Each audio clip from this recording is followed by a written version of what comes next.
Hello, everybody. My name is Kyle Curtin, and I'm the host of the 327 Mud podcast. In this series, I'll be speaking with uniquely qualified sustainability professionals about their career path, work, and topics regarding consumption and the environment. Today, we'll be speaking with Dr. Benjamin Cook. Dr. Cook is an Earth system scientist at the NASA Goddard Institute for Space Studies and Columbia University's Lamont Doherty Earth Observatory. His research uses climate and Earth system models to understand how human activity impacts our environment. Dr. Cook has authored over 150 peer-reviewed publications, as well as the textbook Drought and Interdisciplinary Perspective. Dr. Cook's work has been cited nearly 13,000 times, and he has won several awards for being a highly cited researcher and leader in the field of Earth science. Dr. Cook received his Bachelors in Environmental and Forest Biology at the SUNY College of Environmental Science and Forestry, and received his Master's and PhD in Environmental Science at the University of Virginia. Dr. Cook is a former professor of mine in a class called Earth's Climate System, and today we'll be talking about his path to becoming a NASA and Columbia University scientist and explore the different ways that his work involves consumption in the environment. So without further ado, let's get started. Dr. Cook, thank you so much for being with us here today. I'm really looking forward to our conversation. Yeah, well, thank you for having me. Yeah, absolutely. So just to get started, could you kind of explain in layman's terms what it is that you do for a living? Sure. So I'm a climate scientist. As you said, I work at the NASA Goddard Institute for Space Studies, which is right here in New York City. And then I also have various adjunct appointments at Lamont Doherty Earth Observatory and Columbia University. And most of my day-to-day job is conducting climate change research. And most of that is focused on drought and hydroclimate, trying to understand how the water cycle is going to change with climate change and what that might mean for extreme events like droughts and heat waves. Yeah, very cool. So I guess just to break the ice a little bit, like how did you become interested in earth science, and at what point did you kind of decide that you wanted to pursue being a scientist? Yeah, so I was always really interested in science, particularly natural science. Um, that's why I went to college at an environmental science school up in Syracuse. But I didn't quite at least the first couple of years, I didn't really know what I wanted to kind of do with it or what topic I was interested in enough to want to make a career about it. And then towards the end, I started to take some classes looking at the kind of Earth as a whole system, right? And kind of understanding how different things were connected, like the carbon cycle, hydrologic cycle, those sorts of things. Mhm. And that got me really excited. And that's when I decided to pursue a PhD, specifically in climate science to try to understand at a very kind of large scale, how the Earth and how the climate system works. Okay, very cool. So it was kind of in the, would you say like the later years of your undergraduate experience that you decided to go the PhD route? Yeah, for sure. Like the first couple of years, I didn't really know kind of what I wanted, and then towards the end, I was like, oh well, this is something I'm actually really interested in, and so that kind of set me on my path. Yeah, really cool. And so is the pathway to becoming a researcher at Goddard and Lamont Doherty a pretty like rigid one? What steps does one need to take in order to find themselves in a position such as yours? Yeah, I mean, it's hard to say because what happened, the way things were when I was kind of coming up are very different than they are right now. It's incredibly competitive. I was actually very fortunate, to actually get this position, because many, permanent, stable positions in science or particularly in academia are very difficult to find. So it's kind of a mix of, both kind of, doing good work, but also luck being in the kind of right place at the right time. I was pretty clear in my PhD that I wanted to go kind of full-time research for my career. And so, I did kind of try to line those up with, fellowships. And, I started here on a postdoctoral fellowship for 2 years from 2007 to 2009. That was ending and I was kind of applying for jobs at various universities. And then, like I said, I just kind of got lucky where they had a position open here and they knew me, they liked what I did. And so, I got an offer to stay at NASA kind of full time. And I've been here ever since. nowadays I'll say I think it's a lot more competitive. The students that are entering PhD programs now, are entering with accomplishments that I couldn't even have imagined, doing Mhm. back in undergrad. So it's my own experience is not necessarily indicative of kind of the same experiences that people have today. Mhm. Understood. Cool. And then in terms of teaching, how did you get into teaching? Was this something that you wanted to do for a while, or is it something kind of like later on in the career that kind of entered your mind, I guess? Yeah, I mean, I had to teach as part of undergrad, or as part of graduate school. So typically as part of graduate school, you'll be required to be a teaching assistant in various classes to help out professors. And I actually enjoyed that part of the job. And so, I guess maybe my fifth or sixth year, at Columbia NASA, an opportunity came out where the person who was teaching this class that I teach, was leaving. And so, he recommended me. I gave a kind of quick interview and I started teaching the class. And I've been doing it for, I mean, I think at least 10 years now. Wow, very cool. Well, yeah, I mean, in class, your PowerPoints and lessons are pretty dialed in. So yeah, that makes sense. Yeah, you can tell it's not my first rodeo.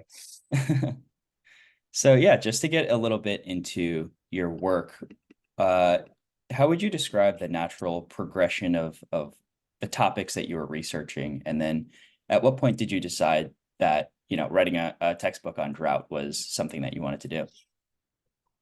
Yeah, I mean, I kind of settled on drought as a real strong interest towards the end of my graduate school, where, you start to think about next steps, what you've done, and where you want to kind of go. And I don't know, just the idea of drought was really exciting to me. I've spent a lot of time out west, so I was very kind of aware, on a superficial level about how important water was in, certain regions of the world. And so that got me excited, and I just kind of decided, like, all right, this is what I want to do. I want to work on drought, Mhm. and that's what I did. The book came out. I mean, writing a textbook is some combination of of hubris and arrogance. I think because it's a it's a big task, but you kind of like get it stuck in your mind that this is something that needs to be done, and you just kind of like try to power through it, and that was kind of my experience, and basically the whole idea behind that was that I approached my work on drought from a very interdisciplinary perspective, thinking about kind of all the components. It's not just water, but it's also kind of water as moderated by land surface processes and vegetation and the atmosphere and human water demands and all those sorts of things. And as far as I could tell, there was no real kind of resource that like textbook that really tackled drought from that kind of holistic perspective. And so that was really the kind of inspiration uh, for doing that book. Mhm. Very cool. Yeah. So let's hold on to the topic of drought for a second. And I just want to mention that, one of my favorite parts of taking Earth's climate system with you was that it gave me the ability to use scientific fact to prove that, climate change is in fact real and caused by humans without sounding like, an idiot that got their information on Twitter. Then I was So successful because that was indeed. the goal. That's the goal of the class. Yeah. So at a high level for, the sake of our audience, could you describe how human consumption has altered our climate system? Yeah, and it's primarily through energy. I mean, basically, every dollar you spend is consuming something that at some point, in almost all cases, you know, was produced whole or in part by fossil fuels, right? So our entire kind of global economy, even with all this kind of expansion of renewable, energy and these sorts of things, pretty much our entire global economy is all, you know, supported by, energy from fossil fuels. And so, there's a kind of very direct connection between, you know, any consumption, any spending of money, any economic activity, and burning of fossil fuels and the consequent emissions of greenhouse gases, including carbon dioxide, into the atmosphere. Mhm. Yeah, and so that's not just the fossil fuels that you burn on an airplane or in a car, but also, the petroleum maybe that was used to make a single-use water bottle or a cup or things like that. I mean, there's that, but also even stuff that's not made of petroleum, right? Like, Mhm. there's kind of, emissions kind of embedded in anything you buy, right? Like, you buy a laptop computer, right? Well, all the, components that went into that, were produced in factories that were probably using fossil fuels. Your computer was assembled in a factory that was powered by fossil fuels. It was transported maybe from China or Asia to the US on a tanker ship that is powered by fossil fuels. I mean, pretty much every step of the supply chain, requires energy, and, the overwhelming, almost all of that energy comes from fossil fuels. Mhm. Yeah, understood. And so, what are the kind of phenomena that you and we as the world examine to measure the impacts of climate change and can prove that it is, in fact happening? Yeah, I mean, there's kind of two sides of it, right? So, and we kind of call this detection and attribution. Detection is, well, have things actually changed? Are things different now than they were in the past? Um, and detection is what we use observations for, and we can see it really clearly. In our class, we have a whole lecture on observations in a warming world, and we discuss, all the different observations of, you know, heat content and changes in sea level and changes in glaciers and ice sheets, and all these observations that we all show are all consistent with a world that's getting warmer, right? So there are kind of multiple independent lines of evidence that have all converged that show, like, yes, over the last 150 years, 200 years, the world has gotten significantly warmer, about 1 or 1.2 degrees. All right. Now, that in and of itself doesn't tell you what caused it, and that's where the science of detection comes in. And detection is the science of figuring out, well, what caused all this warming? Is it the sun? Is it volcanoes, or is it anthropogenic activities such as the burning of fossil fuels and the resulting increases in greenhouse gases? And for that, we use observations and model simulations that allow us to kind of do these virtual experiments. When we do these experiments, using kind of different things, the only thing that can explain in any satisfactory way the warming that we're seeing in our observations is anthropogenic activities, primarily increased greenhouse gas concentrations from, again, the burning of fossil fuels. Mhm. Understood. And so, uh, and we see that in ways like melting snow caps and rising sea levels and other kind of visual I guess avenues. Yeah, I mean, you see it pretty much everywhere. You see it in changes in just mean temperatures. You see changes in temperature extremes. You see it in changes in other extreme events like heavy rainfall. You see it in longer growing seasons, changes in biological activity, melting, ice, on land and in the ocean, rising sea levels, changes in water vapor. I mean, pretty much every aspect of the climate system, we can see these changes that are, you know, consistent or really only explainable by, the climate getting warmer. Yeah. And so, of the, I guess, effects of climate change as a result of human activity, are there any single issue that concerns you more than any others, or is it kind of just a interconnected, uh, you know, can of worms? Well, when we talk about the challenges of climate change, because climate is different in different areas of the world, right? Um, the climate change is going to mean different things for different people depending on where they live, right? So, for example, if you're a farmer in Iowa, you don't need to worry about sea level rise, right? Mhm. Because you're not on the coast. But instead, climate change could mean, more extreme heat waves or, you know, uh, uh, you know, more intensive droughts, those sorts of things, that might impact you, that somebody, in coastal Louisiana might need to worry about, right? But on the other hand, somebody on coastal Louisiana, is going to have to be very concerned about climate change, which is, in part being, in that location driven uh, by climate change, or sea level rise being driven by climate change. So, people always ask me like, oh, where's the safest place to live, in the US, for climate change? And uh, I mean, their answer is it's a little trite, but there is no safe place. Like every place is going to be affected in some way. So, that's the sort of stuff we need to think about and prepare for. Hmm. For sure.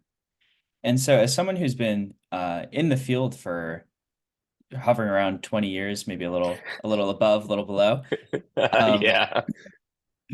how have your observations, like, I guess, changed through the last 2 decades, if they have at all? Has the evidence gotten only stronger? Has it been, largely one-sided since you've started researching these things?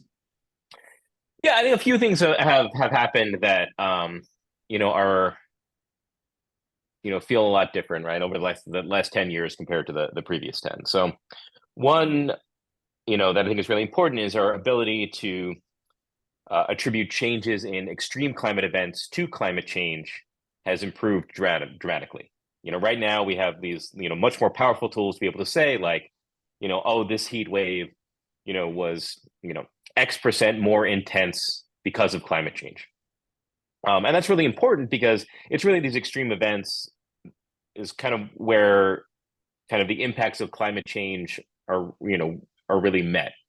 Anybody can deal with things being a little bit warmer or a little bit colder, but along with those temperature changes, we have these changes in extreme events which have outsized impacts on people and ecosystems. And so being able to kind of put some more kind of concrete quantitative numbers on that is really important and really powerful. The second thing that I admit kind of surprised me, was the Paris Agreement, right? Which is, imperfect, but it it really, you know, it kind of took the worst case scenarios that we were looking at for the 21st century off the table, right? There's still a kind of lot of uncertainty in how much warming that's going to mean, but assuming that everybody kind of like does meet their kind of current commitments to the Paris Agreement, it does mean that we're going to avoid, a lot of the kind of worst case scenarios for the end of the 21st century, which means, much less that we have to adapt to. So, that was surprising to me, but obviously a very welcome surprise. Hmm. Yeah, for sure. And so getting back into drought a little bit, obviously places like California, Nevada, Arizona, Utah, you know, at certain points in the last few years, it kind of sounded like any day now they were just gonna completely run out of water. How do we know that the drought that has occurred there before is because of human activity? Yeah, well, so this is where kind of attribution comes in. And so, I want to back up a little bit because, you know, the question always everybody always likes to ask, but it's a completely wrong question, which is, did climate change cause this event? Did climate change cause this heat wave? Did climate change cause this drought? And the answer to that is always no, because, in the world, you simultaneously have climate change happening and natural variability happening. So any event that happens is going to be some mix of those two. So we can never say that climate change caused an event because the answer to that is always no, because climate change is not the only thing happening. What we can say though is, has climate change affected this event? Specifically, did climate change make this event more likely to occur? Or did climate change make this event more severe or intense than it otherwise would have been? And so, that's kind of where the, attribution as a science applied to climate extremes kind of comes in, is, we can look at these events and we can generate these counterfactuals or scenarios for what the event would look like in a world without climate change. And then by comparing the two, we can get some kind of estimate for how much of an impact climate actually had.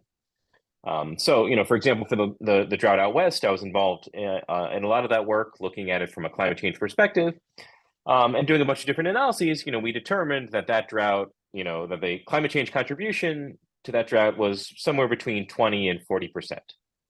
So, that means that still at least 60% of the drought in the west, in the recent drought in the west, was natural variability, but the rest of, a significant proportion was climate change.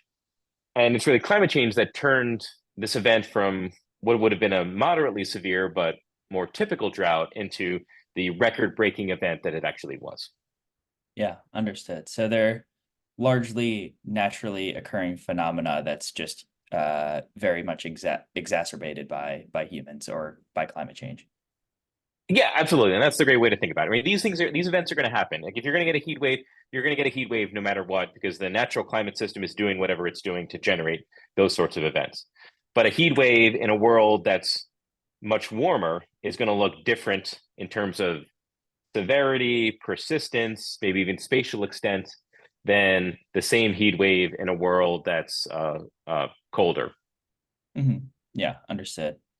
And so, from your perspective, how significant is the role of individual, like consumer choices, attributable to environmental change rather than the more systemic factors like industrial emissions or government policies? Yeah, I mean it's a good question, right? And we're all, we're all part of the system, right? So, unless you really want to go live like sustainably off grid by yourself, we're all kind of complicit in kind of some way, right? Um, so, I think what that means is that, individual actions are important, but they're kind of limited in their capacity in absentia to actually kind of like make a change, right? Because it is such a systemic issue, it really does require a kind of top-down, kind of pressure or reorganization to kind of, you know, shift away from, um, basically fossil fuel energy to something, that is, carbon neutral, like, renewables like solar or wind, or even nuclear, right? And I think again a good like comparison of this is the ozone problem back in the 70s and the 80s, right? So we observed that the ozone hole was, or the ozone concentrations were depleting in the stratosphere, and this is obviously a very important thing because it's that ozone layer that kind of protects a lot of the surface from UV radiation coming in from the sun. And it was determined that it was refrigerants being used in the time that were getting up there and degrading the ozone and driving this depletion. And the problem was not solved by a kind of grassroots kind of bottom up effort to kind of force away from those refrigerants. It was done through the Montreal Protocol and related agreements that basically required the use of refrigerants that did not lead to that degradation, right? And so that was a kind of like large scale kind of global problem, and it really did require this kind of top down solution to kind of shift things. Very cool. Thank you.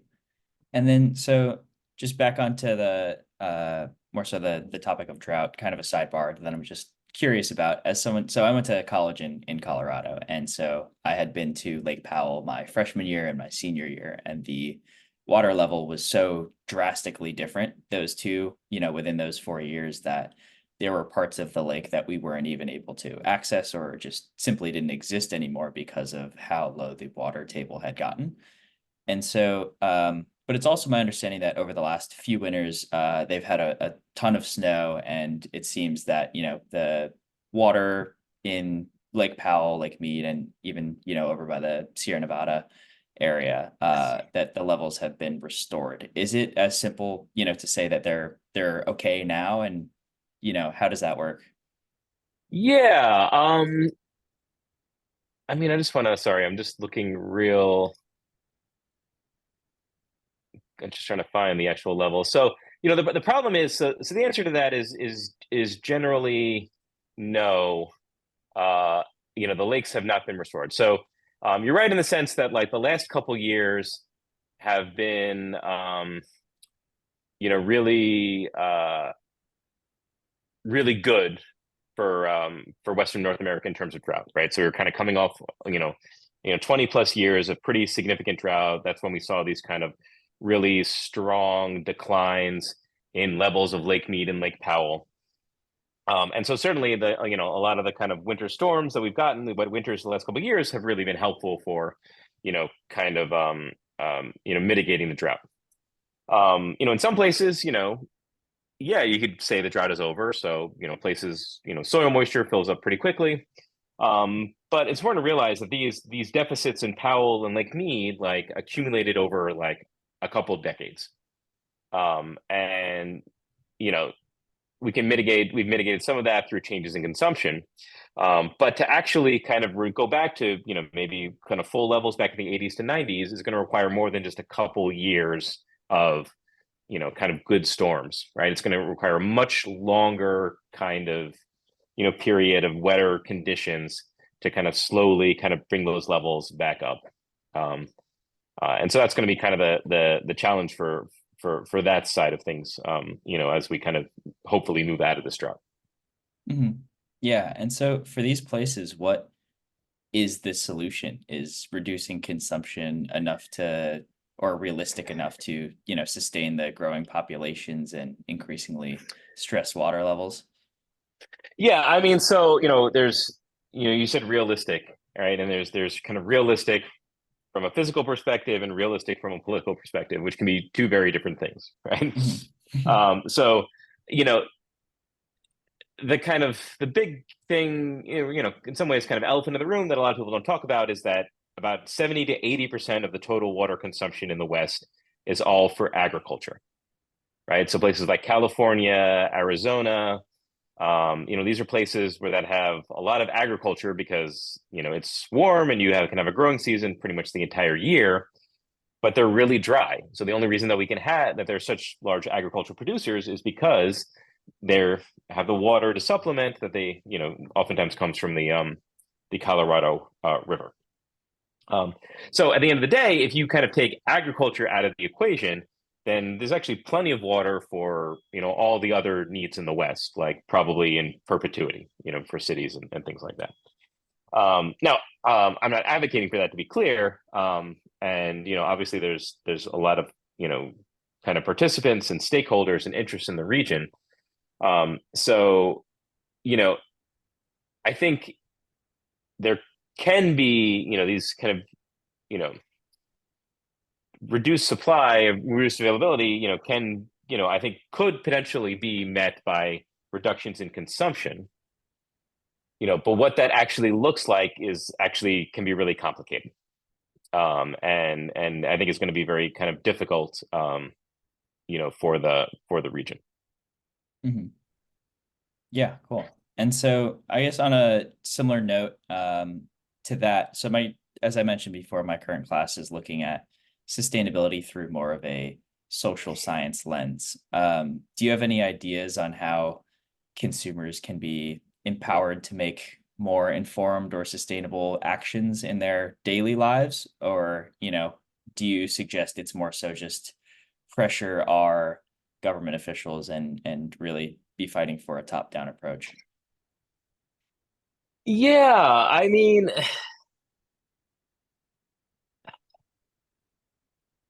yeah, I think, I think again, I think it's a kind of systematic issue that I think requires a kind of systematic like um, solution. And so, again, I think the kind of best thing that people can do is if you're concerned about sustainability and if you're concerned about climate change is, to support political candidates who, will advocate, for legislation addressing those issues. Mhm. Um, because again, I think like, look, everybody should kind of live whatever their values are, right? I mean, there's nothing kind of wrong with that, but the actual capacity for individual actions to, in a very significant way, kind of move the needle, um, yeah, I think is probably limited, right? Mhm. Um, Yeah. yeah. I mean, that's just my own kind of personal opinion. Hmm. Cool. And then so how do you see the relationship between consumption patterns and environmental degradation evolving in the few years? I feel like now more than ever, as you mentioned before, we kind of have this overwhelming knowledge that, this is a real issue. And I think, especially in the last few years, people have really been waking up to that reality. Do you think that's going to have an impact on how we as a world consume differently? That's a really good question, and I don't really know. I mean, I think here in the U.S., a lot of it is kind of externalized now, right? So, so much of our consumption is from products that are produced overseas, Hmm. right? Where, environmental and labor regulations are oftentimes much more lax than what we have right here. So in some ways, a lot of it is just kind of the sustainability is just kind of outsourced, right?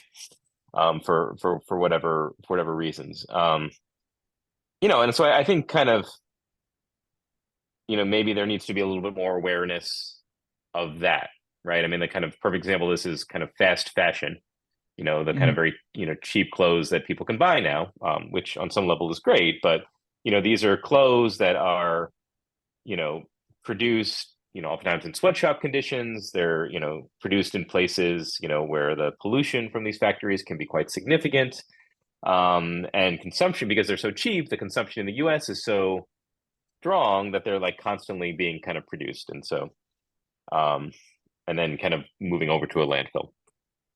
So, I think these kinds of, externalities need to be, maybe brought into the kind of consciousness a little bit more.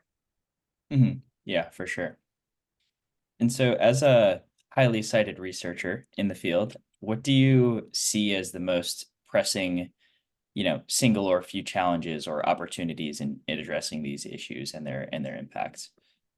Um, I mean, I think one of the most pressing issues we're seeing right now is, and I wouldn't say it's necessarily the most pressing, but I think it's a new one that's really kind of emerged, and that's the kind of insurance crisis, right? Where we're seeing increasingly that areas being impacted by extreme events that are being exacerbated by climate change. It's becoming increasingly difficult to get private insurance. Mm. Right? So, a really good example is, fire in California, right? I mean, the last, few years, at least for the last couple of years, we're like multiple years with some pretty horrific fires, in some cases even wiping out entire communities. And a lot of the insurance companies that were previously providing fire insurance, have decided that it's not, feasible, given the kind of, much higher risk for these fires now than, perhaps 20 years ago. And this is a real problem because, people, it's not just losing fire insurance on your house, but it's also, if you want to build something or you want to buy something, right? If you don't have the insurance, oftentimes it can be very difficult or impossible to actually get a mortgage because, obviously banks don't want to, lend money, without these kind of safeguards in place. And so we're seeing the same thing happening with Florida, in terms of, insurance. And, this has been an issue for decades with kind of flood insurance. But I think we're going to start to see, this become a much bigger and bigger issue, that may require some kind of, more aggressive government response. Um, you know, uh, if the private sector just, decides that, these sorts of insurance products are just simply, no longer viable.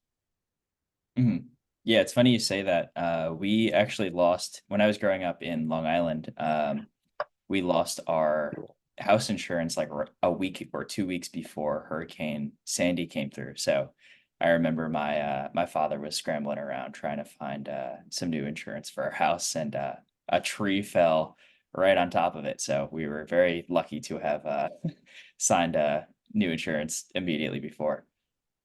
No, I mean, it's an incredibly important issue, and it's, it has these kind of knock-on ramifications, that I think maybe a lot of people just don't like, realize. So yeah, I think it's going to be a very big deal. Hmm. Yeah. So in 2024, what stage are we at in the moment? Is it too late? Is there still time? Would you consider this to be kind of the boiling point of the issue? I think there's kind of a lot of varying attitudes about the situation we're in. Yeah, I mean, so what I always tell people, right, is that they're like, you know, there is no pass fail here, right? I mean, I think in some ways the kind of Paris Agreement sent these kind of wrong message with these kind of temperature targets of 2 degrees and 1.5 degrees, right? Because it kind of fixed in a lot of people's minds this idea that, like, okay, if we can stay under 2 degrees, we'll be totally fine. But if we go over 2 degrees, it's going to be a complete disaster. Mhm. And neither of those that is true, right? I mean, the kind of, what we're looking at here is a future of that is a continuum of possibilities. And what people need to think about is the fact that there's going to be this kind of push and pull between mitigation and adaptation, right? The more we mitigate, the less warming that we allow to happen, the less we'll have to adapt to, right? And so, what that means is that anything we can do to reduce the warming, by 1 degree or half a degree or however much, like, that's going to have benefits because it means it's the adaptation, that we're going to have to do anyway is going to be easier. And so, it's not a matter of like, either the doomists who think like it's all too late and we should just give up, they're wrong. And so are the people who are just like, well, it's too late to do anything, or, it's not going to matter. They're wrong as well. Anything we can do to kind of move the needle in the right direction, is going to generate benefits. Yeah, for sure. And so what are you working on right now? If you can speak to, anything that you're actively doing day to day. Yeah, I mean, a lot of what we're doing is, we're still working on drought. So, trying to understand, droughts and floods in Asia, and also, continuing to work on droughts in Western North America. And we're also starting to move into research, looking a little bit more at some of the proposed climate solutions. So, understand the actual uncertainties around, for example, reforestation efforts that are being sold to kind of sequester carbon, right? And Mhm. we want to understand a little more, but like, well, what happens when those forests get hit with droughts or heat waves, right? You know, how much of the carbon stays there versus how much kind of winds up getting lost, because of these disturbance events that might change with climate change. Mhm. Yeah, for sure. And then just to kind of wrap it up a little bit here, what advice might you give to any aspiring scientists or people that are, thinking about uh, potential career in academia? Yeah, I mean, I guess there's a couple things. So, if you want to do research, this is the kind of job that you can only really be successful at if you love it, right? Mhm. It can't be just enough that this is what you like to do. This has to be like something that you have a hard time imagining yourself doing anything else.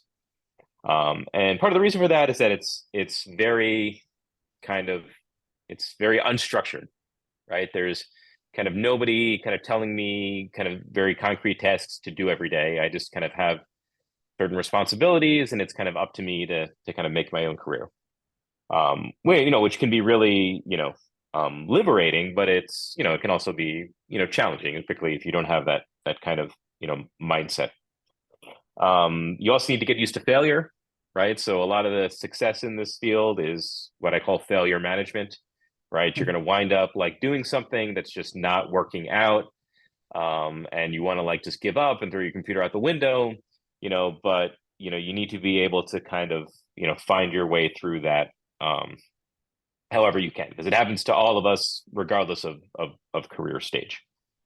Um, and then I guess I'd say, like, if this really is what you want to do, I think you should give it a go, right? I mean, what I tell my son all the time is, we can, you know I guess I'm not really telling him this because he's a little bit young, but like, my philosophy is that, well, you can always, you can just as easily fail at stuff you don't want to do as you can fail at stuff that you really do want to do.